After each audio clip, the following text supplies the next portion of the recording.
Viewers ready? Ready? Yeah. Go ahead. Alright, so before I start, I'd like to try an activity with you. Everyone close your eyes. Alright, now think of the worst disease possible.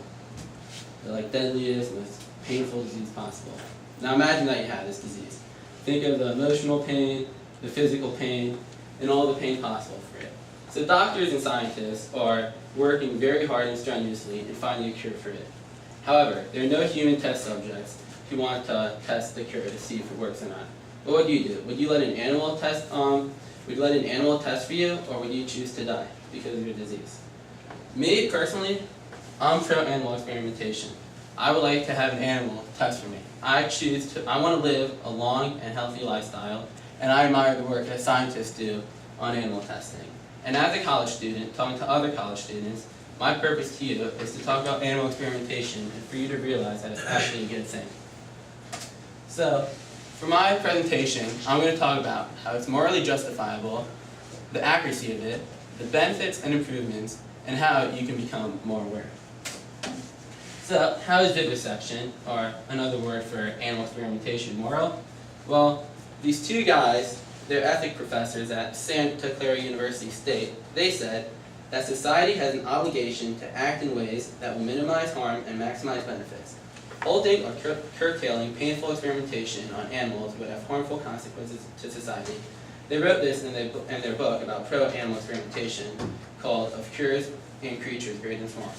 So as humans, we are more sensible, emotional, and intelligent than other creatures. So therefore, we have an obligation for our welfare than we do for other creatures. A 19th century philosopher, Jeremy Bentham, he once said that all animals are created equally, and that all creatures are equal.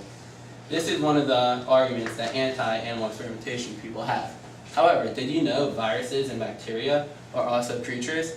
So if we choose to follow this quote, then we're going to have to put ourselves on the same standards as viruses and bacteria. And also, there's another question I like to pose to you. If you had to save either a drowning baby or a drowning animal, who would you save? Obviously the drowning baby. So obviously we put ourselves in higher standards than animals. Alright, also I'd like to talk about the similarities between mice and humans. For scientists like to experiment on mice because we have 99% of the same genes that mice do, which is great for finding out cures for inherited diseases. And according to Gerald Tenenbaum, who's a lawyer and professor at the veterinary school at Tufts University, he said that 95% of all animal testing come from mice. And it's a great thing because it's cheaper than using other methods instead of animal testing. Mice are able to rapidly produce, and their hormone and neurological systems are greatly similar to ours. So by experimenting in animals, we have seen a lot of benefits and medical advances that wouldn't have happened otherwise. So let's talk about some medical advances that happened. So prior to the vaccinations of polio,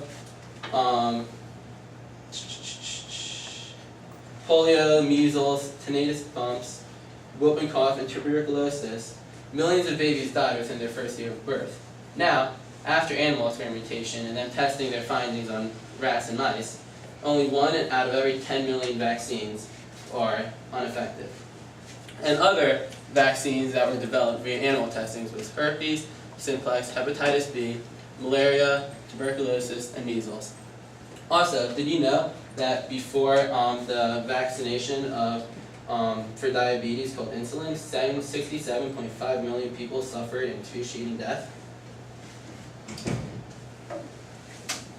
Alright, and besides from medical advancements, there's also been findings with chemical products, cosmetic products, and everyday household products that are beneficial for us now.